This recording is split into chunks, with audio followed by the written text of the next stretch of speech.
Hello and welcome to the Influence Change at Work show. I'm your host, Heather Stagel, coming to it from Atlanta, Georgia on Blog Talk Radio and YouTube. This show is one of the many ways to help equip individuals and teams to influence change at Inclaria. You can find more episodes like this one, plus additional resources to help you influence change at work at inclaria.com. Today, my guest is Paul Thoresen, who joins me from Minnesota to make the case for evidence-based change programs, and also to give us some tips on how to do that. Paul has over 15 years of experience as an industrial organizational psychology practitioner and is currently an independent consultant. He has a master's degree in IO psychology and is continuing his education as an organization development and change doctoral student at the University of St. Thomas. Paul's work is at the crossroads of organization development, change, and research, and so I thought he could provide an interesting perspective on how to combine research and practice and make that work. Paul, welcome to the show. Thank you very much, Heather. I'm looking forward to chatting with you. So let's just start with definitions. So I brought up that we want to talk about evidence-based change, but what is that and how is it different from non-evidence-based change? That is a great place to start. And I think that part of what is confusing about that is that we all use evidence every day.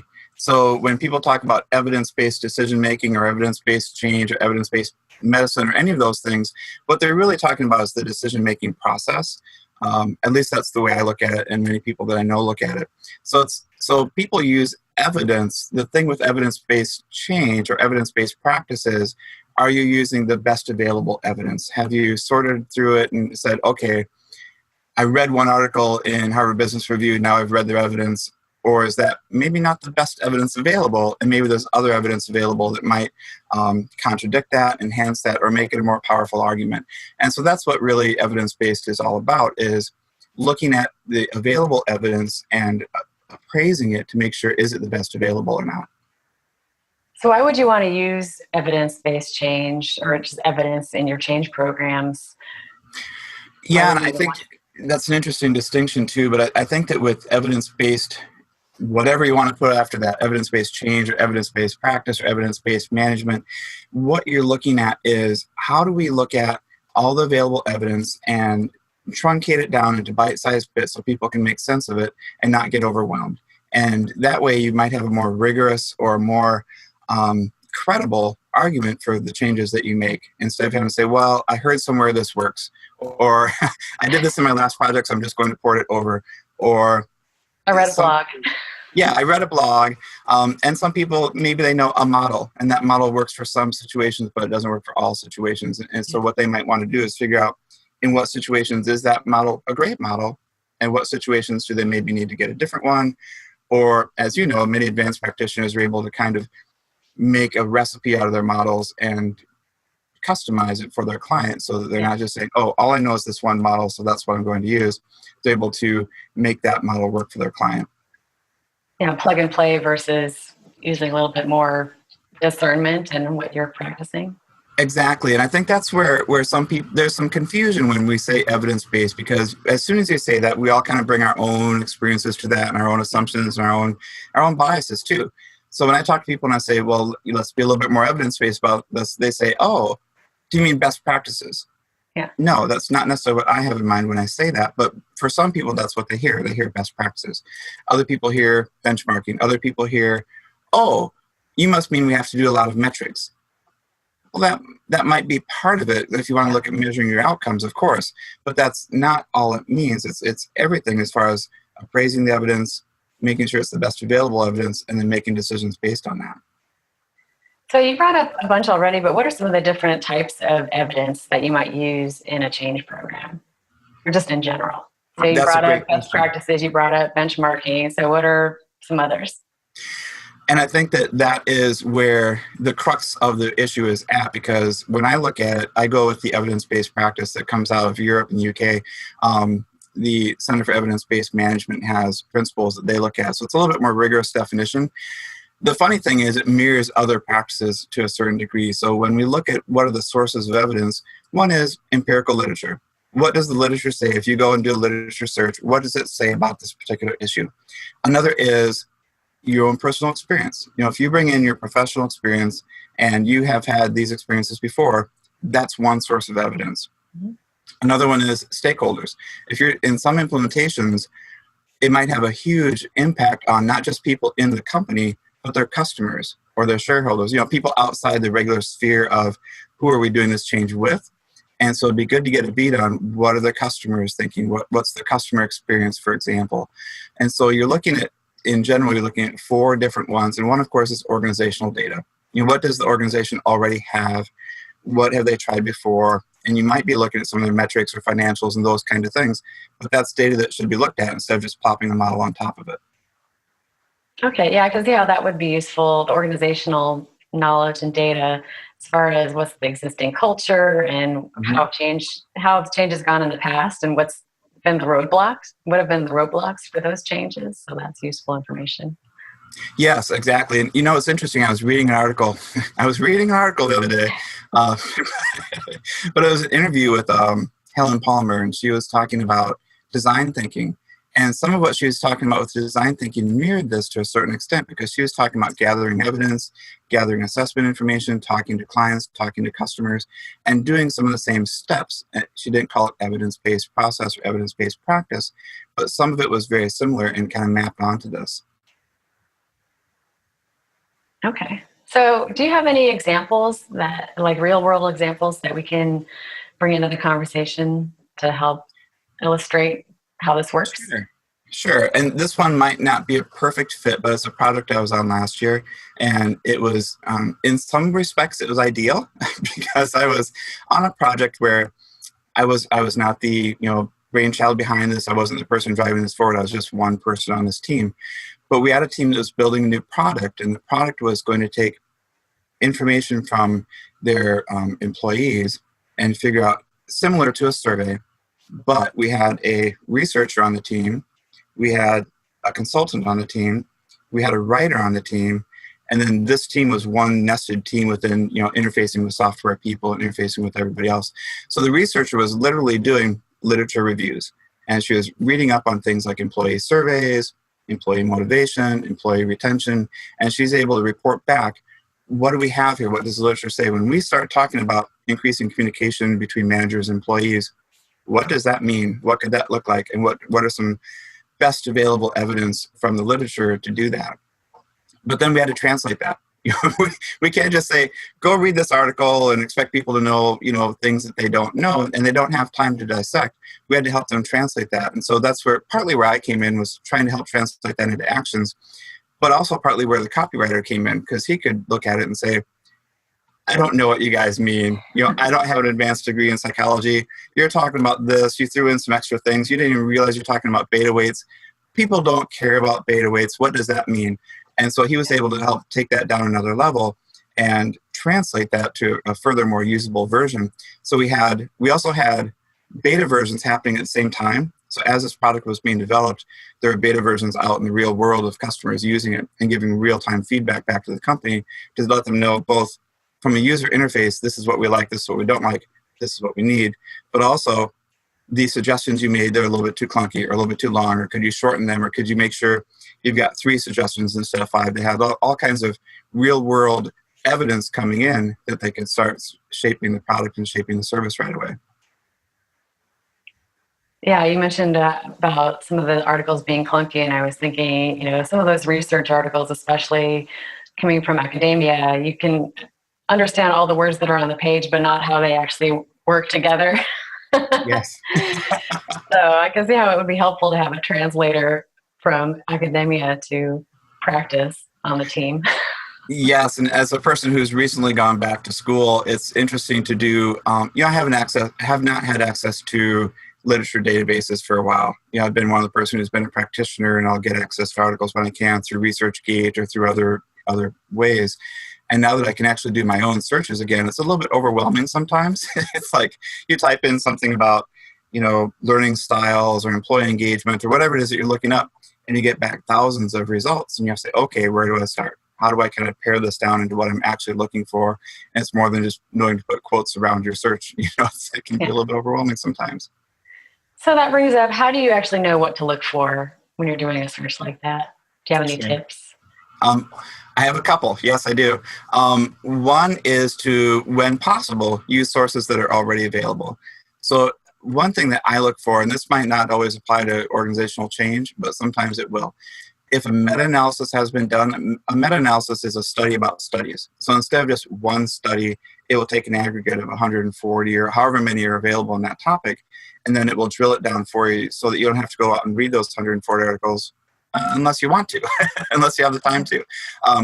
But you still have to kind of critically appraise that and make sure, okay, does this make sense the way they did it? Did they exclude 100 articles? And if they did, why? And is there maybe another meta-analysis on the same topic? But a nice thing is some people will take a meta-analysis and then do a summary of it for you. So there's a place called Science for Work. And Science for Work, that's part of what they do now, is it's a nonprofit, and they will take a meta-analysis and translate it so that it's in everyday language. A manager could read it in 5 minutes and start to glean something out of it. And they don't have to go, well, it's just based on one study. Well, no, it's not. It's based on however many were in the meta-analysis. And then they can take that and start to say, okay, I now know the wisdom of 140 studies. And, so for example, I used to study job satisfaction. And I used to think, well, job satisfaction has a high correlation with performance. It doesn't. Once you look at the meta-analysis, the correlation is actually very low. Well, that's a whole other topic that we can. Yeah, that's a whole other topic. You might want high job satisfaction for other reasons, wellness or employee well-being, or there's other things with that, but it's not all about performance. Yeah. Okay. So there's been some talk on LinkedIn about how people don't really want evidence; they want solutions. And so you're touching on that a little bit in this conversation already, with talking about how managers don't really want to know the study. They want to know what do they do. Sure. So do you have a point of view on that? I do, because I think that that's extremely understandable. If they're looking at having to hit certain KPIs, or they've got certain benchmarks that they need to hit internally, they're going to say, well, I don't have time to do a literature review. What are you guys talking about? And so, and I'm empathetic to that. I understand that entirely. And so if possible, maybe they have somebody else on their team, they delegate their team and say, okay, you guys go out and do the research for me and come back, or something like that, where they have some kind of infrastructure built in. The other one is things like the Center for Evidence-Based Management. Since they're nonprofit, they have a lot of their materials are free and free of charge. So if I wanted to, for example, look up thinking of an example here, presentation. They have presentations available where if you said, I want to do a presentation about evidence-based management and I want to talk about outcomes, you could search on their site and maybe find one of those. And then, yes, of course, you'd want to attribute it back to them. But even on most of their materials, they say, you don't have to attribute this back to us, which is just kind of shocking in the world of proprietary information. Yeah, I think I still would. I wouldn't want to feel like I'm stealing it or passing it off as my own stuff. Yeah. Exactly. And the other thing about outcomes is, now that I'm thinking about it, there are some things that are, innovative or cutting edge, or they're new, and people might say, well, there isn't a lot of evidence on this. Yeah. They're probably right. There's probably limited evidence. They are going to have to use the best that's available. And then the other part of evidence-based decision-making is doing experiments. Maybe they say, you know what, we don't know enough about this. Why don't we do a trial in-house? Why don't we do a beta ourselves? Why don't we run this for 2 or 3 months and see how it runs with our people? And then we'll have our own internal evidence we can make more decisions based on. And then they'll have outcomes too. Right. Because something will have hopefully happened in those 2 to 3 months. Right. And I have to admit, I haven't done a lot of experience myself, but companies are doing that to a certain extent. And when they do, they just have a lot richer data to make their decisions based on. Great. So what are some of the barriers to using more evidence to inform our change approaches? I think part of it is not so much more, but better. And so when I talk about the 4 different areas of evidence, quite often people will be using 2 or 3 of those. They might say, well, I'm using my own personal professional experience, or I looked at some best practices, or if they're lucky, they have like a mastermind group they can talk to, or a community of practice where they can say, the greater collective wisdom said we should do this, which is awesome if you have it.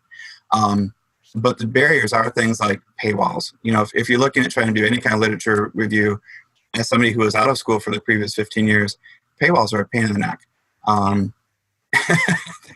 But there are things like ResearchGate, academia.edu, and a couple others that where authors can put their own material out there and say, I wrote this, it's in such and such journal, but I'm also making it available. And there's a few books too that try to aggregate, because a lot of books, business books in particular, are more or less just people's point of view and their own personal experience, but there are some books that are also aggregating information and saying, okay, let's talk about change. Is a burning platform really, really necessary? And if so, in what situations? And if not, what else? Because that's part of it too, is if people say, well, such and such doesn't work because the evidence says that doesn't work, then the follow-up question is, then what does? And that's where the evidence-based decision-making can help. Yeah, I was thinking about your comment about paywalls, and we're so used to getting information for free on the internet that we hit a paywall, and sometimes my automatic reaction is, well, I'm not paying for that. And so, but sometimes it's worth the investment. So that's just my 2 cents. Yeah, and paywalls are usually more than 2 cents, but that's my 2 cents. Yeah, and I've tried various solutions over the years. For a while, I subscribed through the American Psychological Association. They have a few different packages where you can pay a fee. It's like, I don't know, $300 a year or something like that. That's one solution. And there was another one I tried for a while through a different association, which was only $50 a year, which actually worked fairly well. But it wasn't free access to everything. It was free access to a database. Some articles were free, some were still locked behind paywalls, but it gave me a foot in the door. And Google Scholar, sometimes you can search things through Google Scholar. Next thing you know, you found the full text and you're doing a little happy dance going, oh, I don't have to pay for this. I found the full text of this article I was looking for. Okay. So for people who don't have a lot of time or haven't had a lot of research experience, how would you recommend they start doing this? I would recommend that they do, this is going to sound funny. I was going to say they do some research first. Let me rephrase that. What I'd recommend is that they look at things like resources like the Science for Work that I mentioned earlier, because their website does take things like meta-analysis and put them in and transfer them in. So if they say, I'm looking at doing new things with teams and trust, they can find information on there about that. So Science for Work is one great resource. Again, it's free. Again, the Center for Evidence-Based Management has a bunch of free stuff on their website as well. You can become a member and get more access as well. I'm not trying to just pitch for them, but they have a bunch of stuff on their website that's free. A lot of presentations, teaching materials, and stuff where they can say, okay, if you need to do a rapid evidence-based assessment, how do you do that? Here's our 9-page PDF that's free that you can look through and help you to get some clues on how to do that. Okay, great. So I'm also curious to hear if you've ever experienced resistance to evidence-based practice or just evidence in general. Yes. An organization, and what have you done about that, or what have you seen done? Learn some hard lessons along the way. So one thing that's important is to, especially if you're working with a change leader or somebody who is the person who's paying you, is to have some conversations about them to find out where they're at and to make sure it's a good match for you if you're a practitioner. Mm-hmm. And for example, if they want to do some kind of implementation and it isn't backed up by evidence, or you say no to the project sometimes and say, what, I don't think the evidence backs up learning styles. I'm not going to help you implement that, for example. But the other thing is along with that, to do some sniff testing along the way to find out, okay, where do they land on these, and can I give them some outcomes-based research so they have a reason to think this is a good thing? Because without the outcomes, like you mentioned, then they're just going to go, well, that's just a bunch of academics in their ivory towers doing studies on psychology undergraduates. That doesn't apply to my business. And that's not all that research is. There's lots of flaws with research, but there's lots of great things with research that's academic as well. Yeah, it seems like evidence is the logical argument, mm-hmm. and oftentimes people need that emotional argument. And so I was just thinking about how do we bring that emotional side into the evidence somehow? I don't know. I think that there's some people making an argument that what we should be doing more of is storytelling. And I'm I'm empathetic to that view. I think that storytelling can be important. I think that many of us are all just kind of wired differently, right? There's all individual differences. So somebody might have a strong belief in science and they hear this and go, oh my gosh, this is what I've been waiting for. This is great. And somebody else listens to it and says, I'm an intuitive person. I don't need all this other stuff. I'm going to go with my gut. So storytelling might be one of the ways to help bridge that. Of course, then we have to ask the question of what's the evidence for storytelling? And is it's just never ending, isn't it? It's never ending, but I think that is one of those ways where you can bridge it, because you do have to have some kind of connection. It's like, I've done a lot of surveys, right? And in the survey world, if you just give somebody a presentation deck that's a bunch of tables and graphs and charts, there's going to be a huge disconnect right away. You have to tell a story with the data, and there has to be some kind of visualization with the data. Even I don't like just a bunch of tables. I can sort through them and look for trends and see some themes, but it's not my preferred way of looking at data either. Especially not as far as an outcome or as far as a product or a service. Right.